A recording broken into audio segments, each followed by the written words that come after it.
저희 교회를 위해서 계속 기도해 주시는 분들이 꽤 있습니다.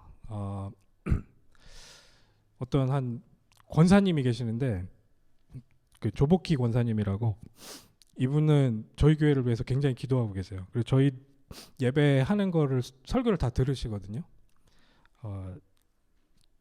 제가 전에 무화과 나무와 기도 그 내용 있잖아요. 그거를 들으시고 되게 좋으셨대요. 되게 때마침 그때 본인 교회에서 기도회가 딱 시작된 거예요. 근데 이제 기도에 대해서 고민하고 있었는데 그게 너무 좋았는데, 제가 그때 막 말씀드렸잖아요. 여러분들께도, 여러분들 다 다시 읽어보셨으리라고 생각되는데, 마태복음 5장, 6장, 7장 한번 다시 읽어보시라. 정말 기도에 대해서 예수님께서 어떻게 가르치셨는지 한번 읽어보시라 말씀드렸었는데, 이분 직접 그걸 다시 읽으신 거예요. 그 설교를 듣고. 그러면서 마침 기도회가 시작되는 그 찰나에 그 기도의 내용을 가지고 진짜 은혜스럽게 기도를 했다, 이렇게 말씀을 하시더라고요. 그 조복희 권사님 저희 어머님이신데 그렇게, 예, 인도네시아에서 그렇게 저희를 위해서 계속 기도하시면서 그 말씀에서 그런 내용들이 나왔던 걸 기억하시고 그렇게 하시면서 응답을 그렇게 받으시더라고요. 또 한 명은 지난주에 저희 함께 했었던 현수라고, 필립 쪽, 지금 실리콘밸리 쪽에서 일을 하고 있는데, 이 친구도 무화과 나무와 기도 그거를 딱 제목 보면서 나 이거 듣고 싶다 생각이 들어서 딱 들었다는 거예요.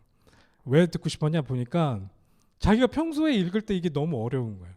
그때 마태복음을 계속 읽으면서 무화과 나무 이게 갑자기 왜 이렇게 말라버려야 되고, 예수님에 의해서, 그리고 갑자기 뭐 기도의 능력 이런 게 왜 나오지, 이런 걸 고민하고 있었는데, 그때 이제 설교를 들으면서 이게 무화과 나무가 그 이스라엘 민족이었구나, 좀 약간 이런 것들을 배경을 이해하면서 이렇게 이해를 하는 거구나, 좀 깨달았다, 그러면서 저한테 얘기를 해주더라고요.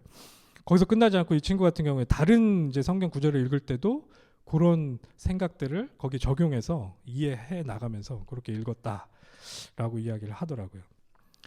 그러니까 저희들이 지금 이 말씀을 같이 나누는데,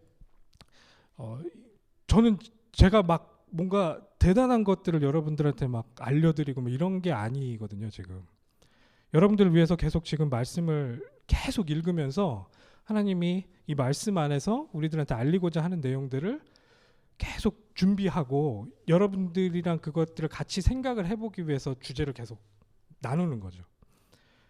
제가 여기서 말씀을 드리고 여러분들이 거기서 끝나면 이게 그렇게 중요한 시간이 되지 않을 수 있어요. 그런데 여러분들이 이 말씀을 듣고 이 말씀에 이런 내용이 뭐였지? 다시 한번 생각해 보시고, 진짜 그 내용은 나는 어떻게 생각하지? 한번 고민해 보시고 하나 하시다 보면 이 말씀이 진짜 여러분들 안에서 살아 움직이는 것들을 체험하실 수 있거든요.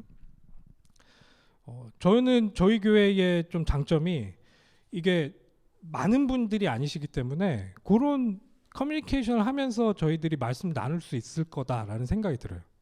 그리고 제가 그건 우리 목사님과도 그게 공감을 하고 있는 그런 반데, 그래서 다음 주에는 좀 약간 그런 시도를 좀 해보려고 하고 있는데요. 여러분들 그냥 말씀을 여태까지 그냥 설교 때 한번 말씀 듣는 거, 그냥 주일날 와서 말씀 듣고 그냥 끝나고 이런 수준으로 한번 생각하지 마시고, 이 말씀을 통해서 여러분들이 한번 그 말씀 속에서 나는 무슨 생각을 하고 있지? 나한테는 지금 어떤 내용으로 이해가 되고 있지? 그런 것들 한번 생각해 보시는 걸로 이것들을 활용하시면 너무너무 여러분들의 신앙생활에 굉장한 응답으로 이어질 거라고 확신이 듭니다. 저는 기도해요. 진짜 여러분들이 직접 스스로 말씀 보면서 하나님 주신 응답을 우리가 같이 나누고, 직접 진짜 하나님 앞에 무릎 꿇고 기도하시면서 받은 응답들을 서로 나누고, 그리고 서로를 위해서 말씀을 같이 나누고 서로를 위해서 같이 기도하고, 그런 우리들의 공동체가 될 수 있기를 계속 기도하고 있는데, 그 부분을 놓고도 여러분들 한 분 한 분도 도전해 보셨으면 좋겠어요. 이 말씀에 대해서. 유대인들은 좀 말씀 공부할 때, 제가 이거 적어왔는데 하브루타라는 방법을 쓴대요. 그러니까 이거는 그냥 우리가 듣고 암기하고 하는 그런 수준으로는 우리 뇌에 오래 남아있지 않는데요. 계속 잃어버려지는데, 듣고 그것에 대해서 질문하고 대화하면 이해가 되고, 이해가 된 거는 저희 안에서 잊어버릴래야 잊어버릴 수가 없대요. 이 말씀 자체 안에서 이 하나님께서 여러분들에게 주시는 그런 은혜들과 모든 것들을 개인적인 것들로 이렇게 하나하나 좀 만들어 가시는 그런 작업들이 됐으면 좋겠습니다. 계속 기도하고 있어요.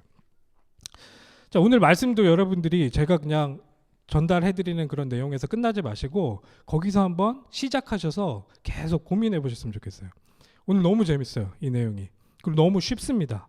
그리고 여러분들이 이 내용을 한번 딱 이해를 하시고 내용이 쉽지만 가볍진 않아요.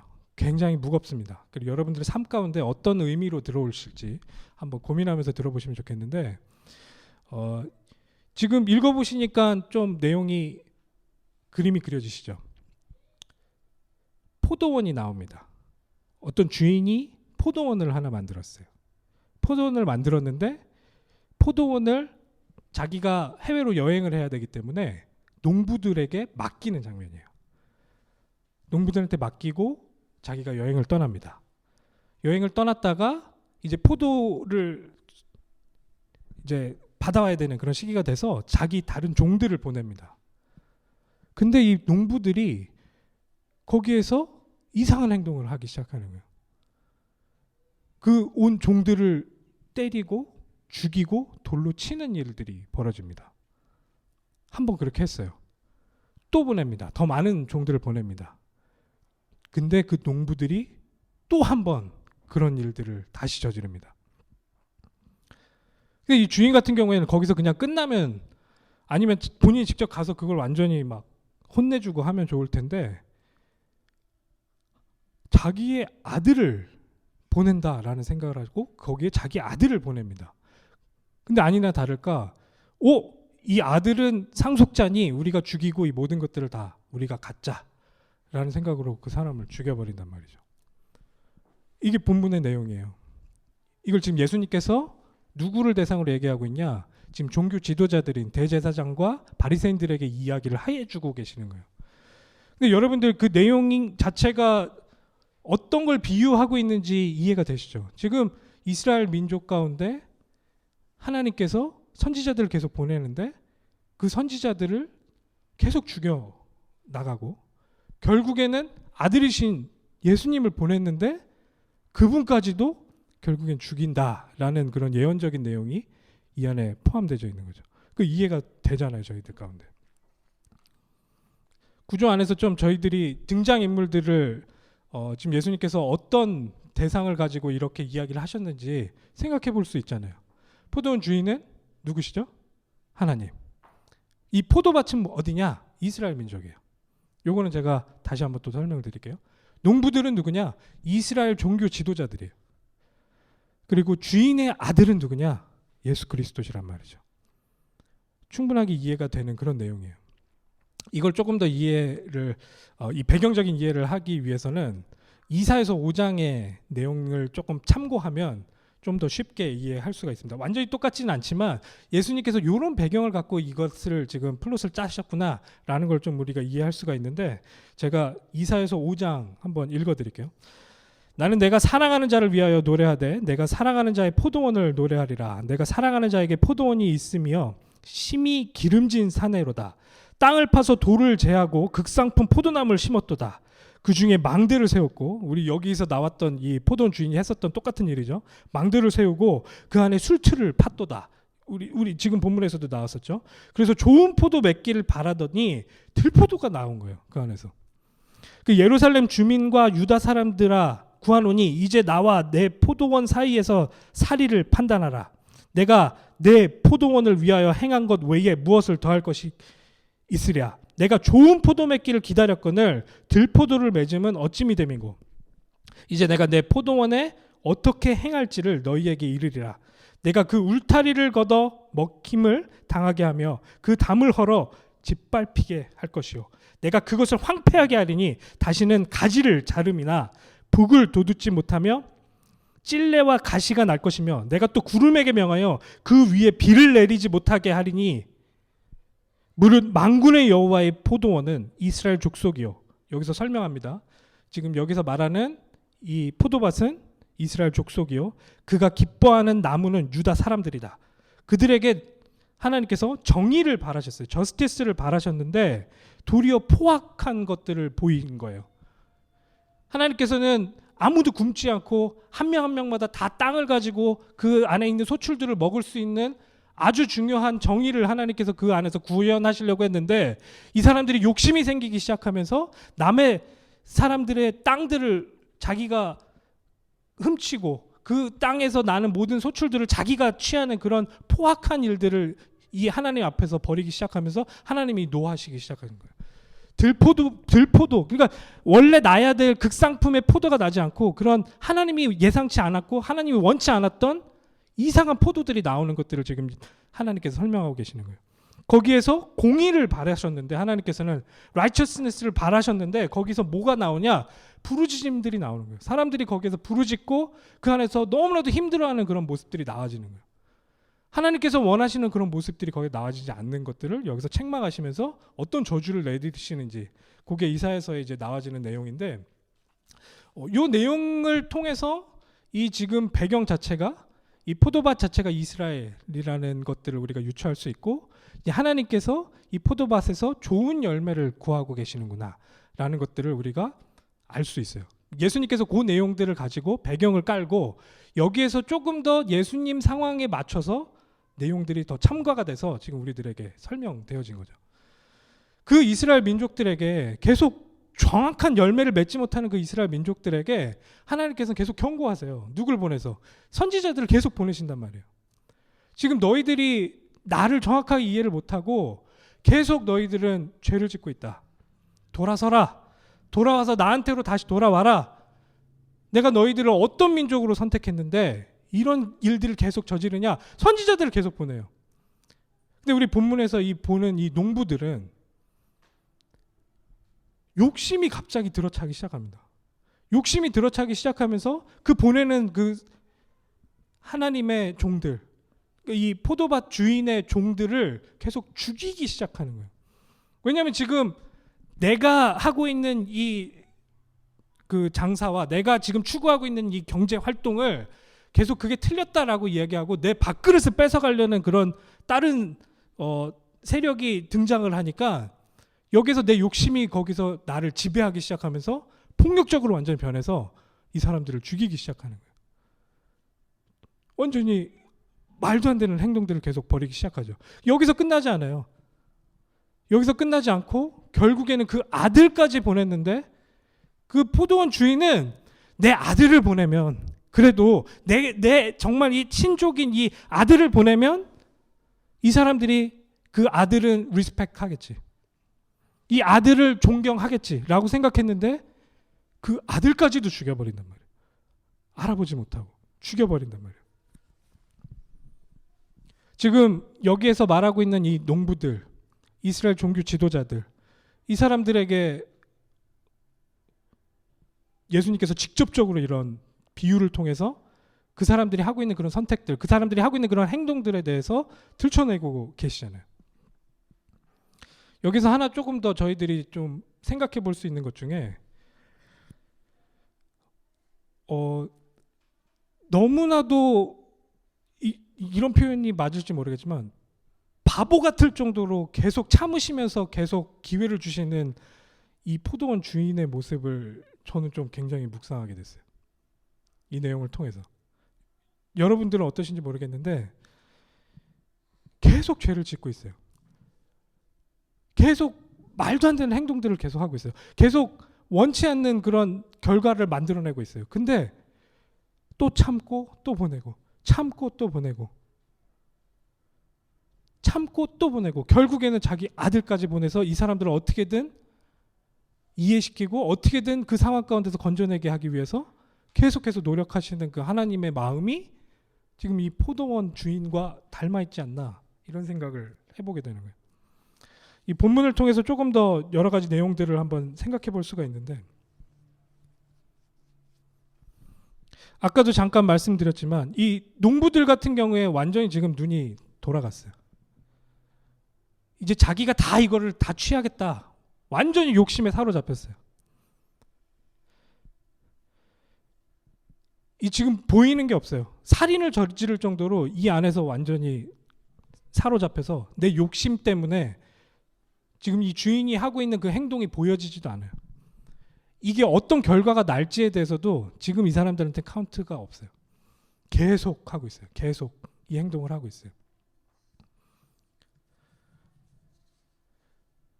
우리 21장 초반에 어떤 내용이 있었는지 기억하시죠?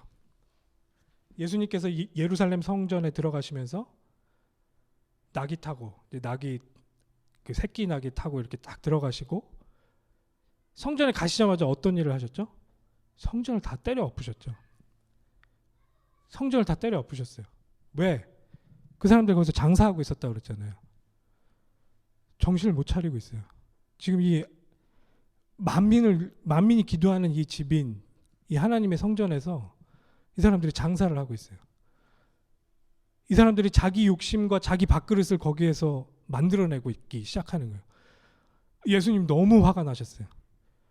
웬만해서는 예수님께서 이렇게 폭력적인 모습을 보이지 않으시잖아요. 저희가 알잖아요.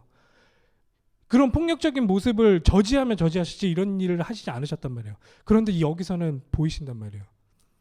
그 모습이 어떤 건지 아시니까 그 모습에 대해서 지적하신단 말이에요.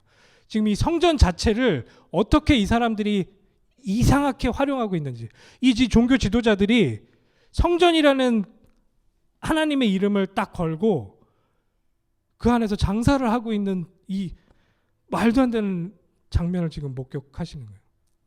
그걸 지적하실 수밖에 없죠. 지금 계속 그런 맥락 가운데서 이 이야기 또한 그 종교 지도자들한테 지금 예수님께서 퍼붓고 계시는 거예요. 너희들이 지금 하고 있는 행동이 뭔지 한번 들여다봐라. 이게 뭔지 한번 생각해봐라. 계속해서 이 구약에서 하나님께서 그렇게 기회를 주셨는데 그걸 알아듣지 못하고 그 창조주 하나님을 이용해서 돈벌이하고 있는 너희들을 봐라. 이렇게 얘기하시면서 그 욕심이 이 사람들을 완전히 장악해서 결국에는 그 아들까지 죽일 것이다 라는 예언적인 이야기들을 여기서 담고 우리들한테 하고 계시죠.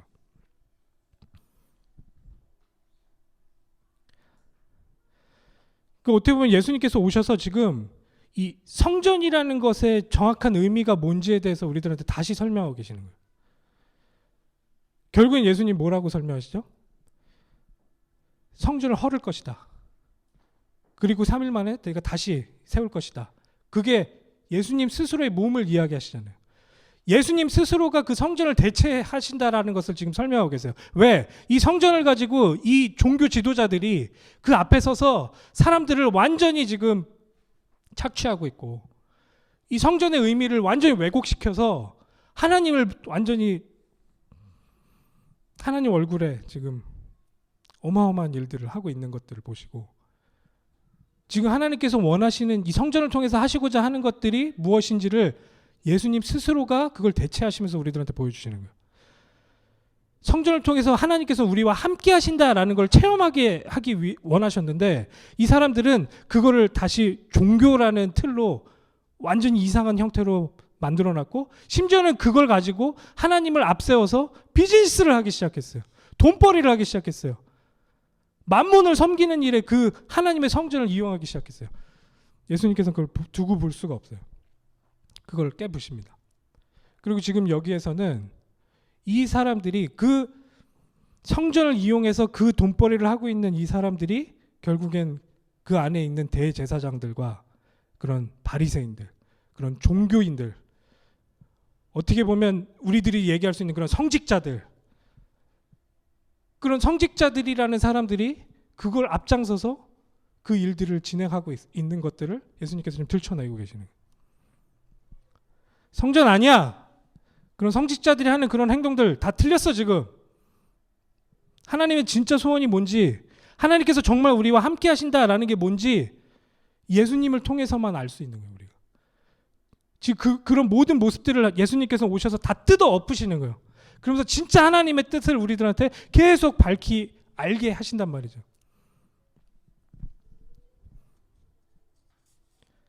저는 이 본문 읽으면서 되게 굉장히 뜨끔했어요. 저도 이 이스라엘 종교 지도자가 될 수 있거든요. 그게 저한테는 직접적으로 적용될 수 있는 그런 위치다라는 생각이 드는 순간부터 저는 너무 두렵고 떨렸어요. 뭐 교회 건축이니 뭐니 하면서 여러분들을 막 선동할 수도 있고요. 여러분들에게 저는 거룩한 성직자입니다 하면서 저를 섬기세요 하면서 여러분들을 그렇게 혼미하게 만들 수도 있는 자리고요. 제가 하나님의 말씀을 대언하는 자입니다 하면서 여러분들 앞에서 뭔가 비상한 사람인 척 할 수도 있는 그런 위치라는 걸 제가 깨달았어요. 이 본문 보면서 저는 정말 계속 회개하고 기도하고, 저희는 그런 존재로 여기 서 있는 게 아니에요. 예수님께서 그거 하지 말라고 계속 말씀하셔서 그거 하지 맙시다라는 그 말씀의 내용을 같이 나누기 위해서 여기 서 있는 사람이에요. 그것에 대해서 같이 이해하고 같이 기도하고 그 응답을 같이 받기 위해서 저희는 여기 서 있는 사람이에요. 그렇게 저를 활용해 주셨으면 좋겠고 그렇게 저를 위해서 기도해 주셨으면 좋겠어요. 제가 목사님들 많이 아는데 다 그러신 건 아니에요. 근데 많은 분들이 이 길을 가시더라고요. 저는 한순간에는 회의에 빠진 적이 있어요. 아직 저는 젊으니까 그래도 이러면 안 되지, 정말 말씀대로 해야지, 막 이런 막 패기가 아직은 있으니까 그걸 어떻게든 이악 물고 지켜보려고 하는데 저 나이 되면 저렇게 되는 건가? 너무 많은 분들이 그렇게 되니까 나도 저렇게 되는 건가? 뭐 이런 무서운 생각들이 들어서 나는 못하겠다 이런 생각까지 간 적이 되게 많아요. 저 같은 경우에. 근데 이 말씀이 저를 다시 깨닫게 합니다. 정말로 이 말씀대로 지속적으로 스스로를 하나님의 말씀 앞에 벌거벗은 채로 계속 내비쳐라. 하나님께서 정말 우리에게 주시는, 예수님께서 우리에게 정말 주시는 이 진리가 자유케 한다라는 그 내용들을 정말로 우리 이 말씀 안에서 이것들을 회복하고 이 그리스도가 주시는 이 참된 기쁨과 이 평화가 뭔지 계속해서 맛보고 그걸 계속해서 나눠라.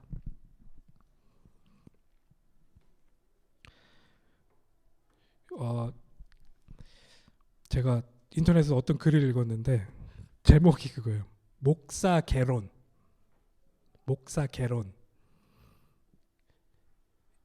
이게 무슨 말이냐면 목사가 개다. 에이, 이게 뭐야 이게 또 뭐 어떤 목사님이 쓰신 글이래요. 근데 뭐 그분의 모든 걸 다 뭐 인정할 수는 없지만 그 아이디어는 좀 약간 생각이 든 게 뭐냐면 우리가 목사라는 이름 그리고 목자라는 이름을 계속 스스로한테 사용한단 말이죠. 그러면서 내 양떼 하면서 성도들을 내 양떼인 것처럼 생각하는, 착각하는 목사들이 많다. 근데 어떻게 보면 진짜 목사들은 양을 치는 목자라기보다는 그 양을 치는 목자이신 우리 예수님이 계시죠. 진짜 목자시죠. 그 양을 치시는 진짜 목자가 계시고 그 양들을 베드로한테 설명하시잖아요. 내 양을 쳐라 그러면서 베드로한테 그 일을 맡기시는데 어떻게 보면 우리는 그 정말로 계시는 그리스도라는 목자의 쉿독 아니냐. 그 예수님이 계시고 그 정말 목자가 계시고 그분의 그 일을 돕는, 막 뛰어다니면서 그 개들이 돌아다니면서 그 목자가 시키는 대로 그 양들을 계속 몰고 그 양들이 어디 갔는지 계속 주변을 탐색하고 할 수 있는 그런 역할로 하나님께서 우리를 부르신 거 아니냐. 목사님이 스스로가 그렇게 얘기를 하시는 거예요. 그럴 수 있겠다. 이게 뭐 완전히 뭐 성경적이냐, 뭐 그렇진 않습니다. 그렇진 않지만 이 아이디어 자체가 제가 목자가 아니잖아요. 예수님이 목자시지. 어떻게 보면은 예수님께서 예수님의 양들을 옆에서 예수님께서 치시는 그 양들을 같이 도와서 치는. 그래서 예수님이 막 헐떡거리면서 뛰어다니다가 딱 돌아와서 잘했으면 이렇게 쓰다듬어 주면 감사합니다 하고 좋아하고 뭐 그 정도 수준이지. 내 양들 뭐 그런 사명으로 계속 기도하고 이런 건 좋지만 좀 한번 약간 생각을 해봤어요. 요 내용을 통해서도 내 스스로에게도 계속 그런 부분들을 강조하고 생각하고 기도하고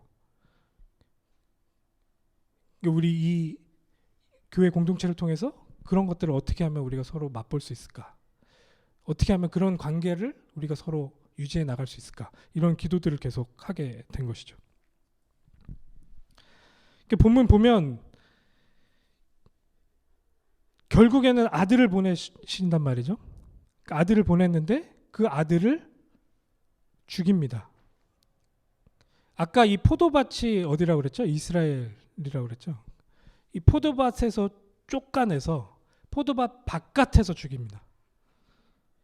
어떤 학자들은 이렇게도 얘기하더라고요. 예수님께서 원래 이스라엘 민족으로서 그 이스라엘 사람들이 그 사람을 처형했을 때는 뭐 최고는 그냥 돌로 쳐서 죽이는 정도여야 하는데 예수님은 어디서 돌아가시죠? 십자가에서 돌아가셨어요. 십자가는 지금 이 로마에서 사용하는 그런 흉악한 범죄자들에게 쓰는 그런 사형 도구인데 지금 이스라엘 민족 가운데서 내쳐가지고 바깥에서 그렇게 죽도록 이 아들을 만들어버리는 이 종교 지도자들의 모습을 여기에서 예수님께서 지금 암시하고 계시는 거 아니냐 이렇게도 설명을 합니다. 그들의 결과는 어떨지 그들이 알고 있어요.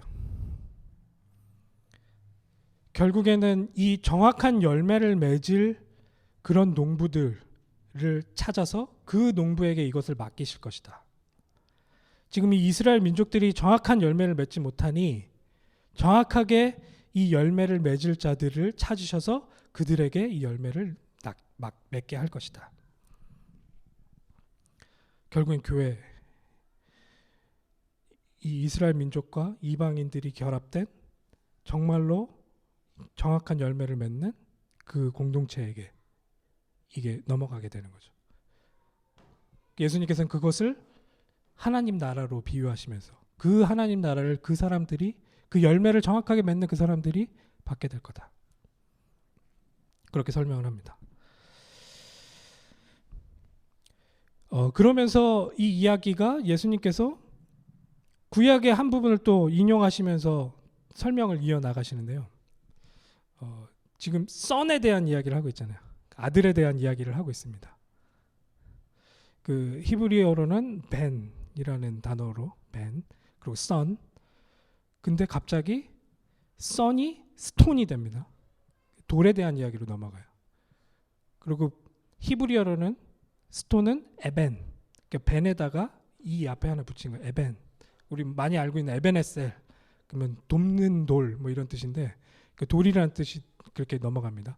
예수님께서 이 언어 유희를 사용하시면서 son에 대한 이야기를 하다가 벤에 대한 이야기를 하다가 그 son이 정말로 하나님께서 예비하신 그 참 돌로 스톤으로 에벤으로 그것들을 비유하시면서 너희들이 버린 그 돌이 결국엔 주축돌이 되고 그게 정말 이제 코너스톤이 돼서 정말 완벽한 새로운 성전을 지어가는 그런 주춧돌이 될 것이다.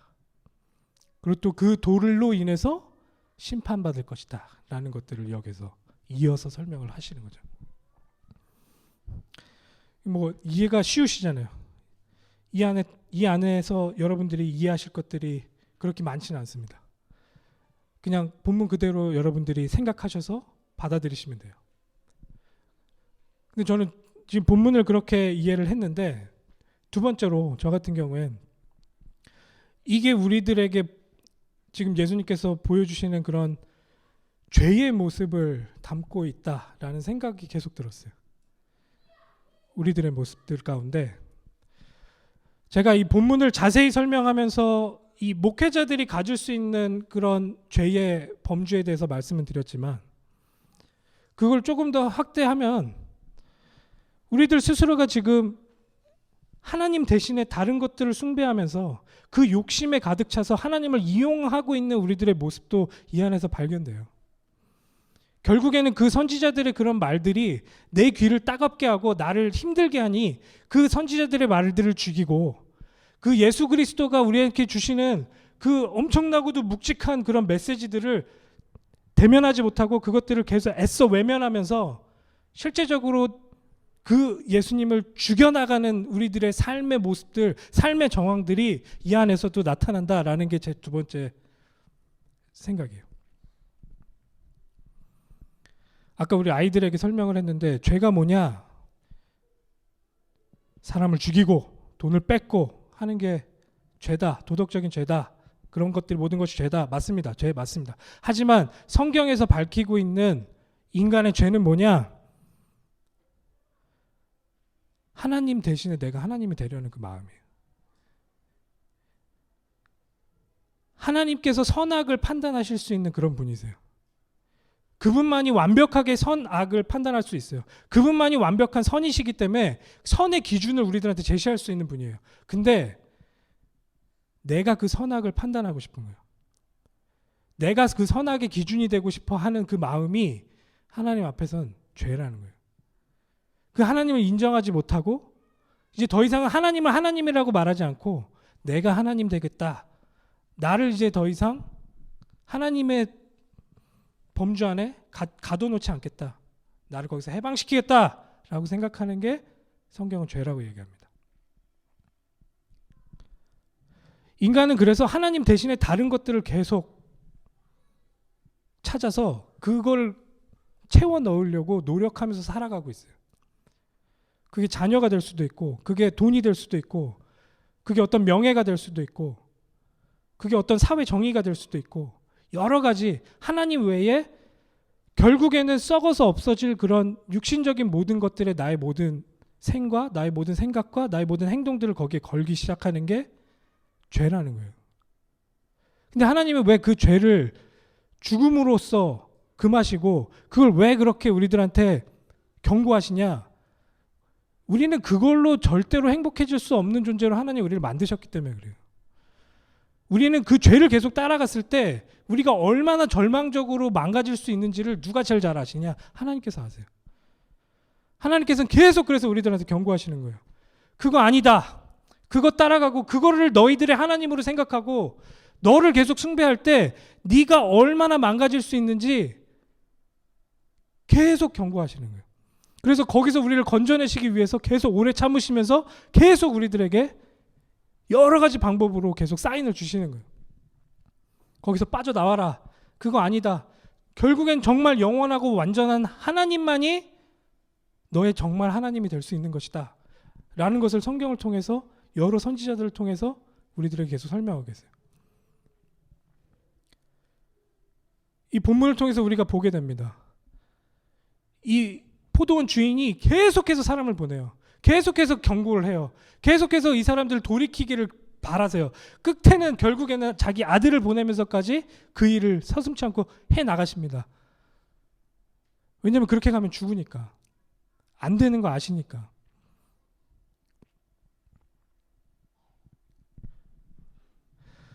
사람들은 종교가 다 똑같다고 그래요. 뭐 이런 비유를 많이 합니다. 산 비유 많이 하죠. 정상에 가는 길이 여러 개의 갈래가 있는데 여러 개의 길로 가도 결국엔 정상에 가면 하나로 통한다. 이런 말씀들을 하시는데 우선 첫 번째로는 그 전제는 내가 정상에 가봤고 내가 이 모든 것들을 볼 수 있는 그런 위치에 있다라는 걸 전제해야 돼요. 가보지 않은 것을 그런 아이디어로 얘기할 수는 없어요. 근데 우리 기독교는 뭐냐? 우리가 길을 헤매고 막 하나님께로 찾아가려고 하는데 하나님께서 그거를 아시고 직접 우리한테 찾아오시는 거란 말이죠. 그 꼭대기에 있던 그분이 우리들한테 찾아 내려오시는 거란 말이죠. 그래서 우리를 한 명 한 명 만나주시는 거란 말이죠. 그게 지금 독생자 아들을 보내시는 사건이란 말이죠. 우리들한테.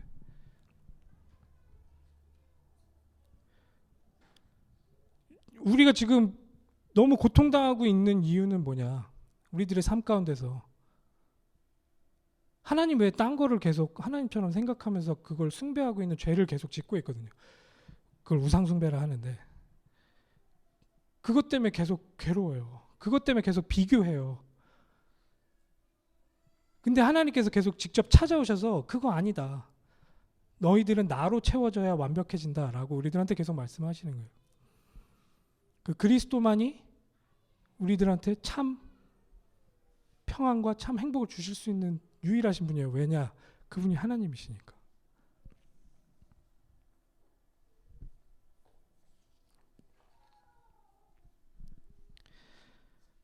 아까 우리가 아이들 예배할 때 설명드렸던 것처럼 원래 우리는 먼지, 흙이었단 말이죠. 그런 먼지를 하나님께서 빚으셔서 거기에 하나님의 생기를 불어넣으시면서 하나님의 형상이 된 거예요. 하나님께 의존했을 때만 우리는 우리다워질 수 있는 거예요. 그 하나님의 공급이 들어와야지만 우리는 존재가 가능한 거예요. 근데 그걸 계속 잊고 계속 우리는 다른 선택들을 한단 말이죠.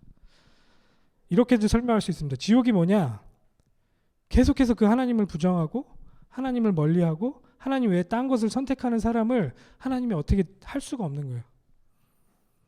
그래서 나중에는 그 사람들이 그 다른 죄들이 다 없어질 때 같이 사라질 수밖에 없는 거예요. 같이 그 지옥으로 갈 수밖에 없는 거예요. 그 사람들의 선택 때문에. 그러니까 여러분들은 어떤 선택을 하시겠냐? 아들까지 보내신 그 하나님에게 속할 수 있냐?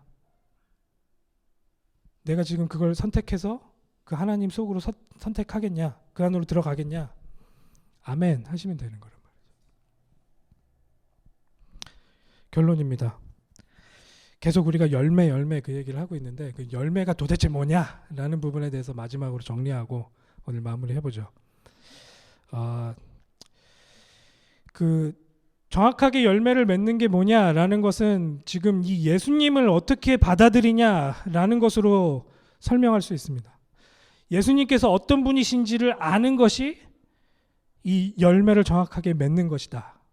지금 본문을 통해서도 우리가 알 수 있죠. 계속 지금 예수님께서 그 설명을 하고 계시죠. 그러면 그 예수님을 정확하게 알아보고 정확하게 선포했던 사건이 마태복음에 등장합니다. 마태복음 16장 16절 한번 같이 보시죠. 마태복음 16장 16절. 이때는 정확하게 이 베드로가 이 내용을 알고 이야기를 했는지 모르겠지만 예수님의 칭찬이 어떻게 진행되는지까지 우리가 한번 보겠습니다. 16장 16절 우리 다 같이 한번 읽어보시죠. 시작. 시몬 베드로가 대답하여 이르되 주는 그리스도시요 살아계신 하나님의 아들이시니이다. 아멘.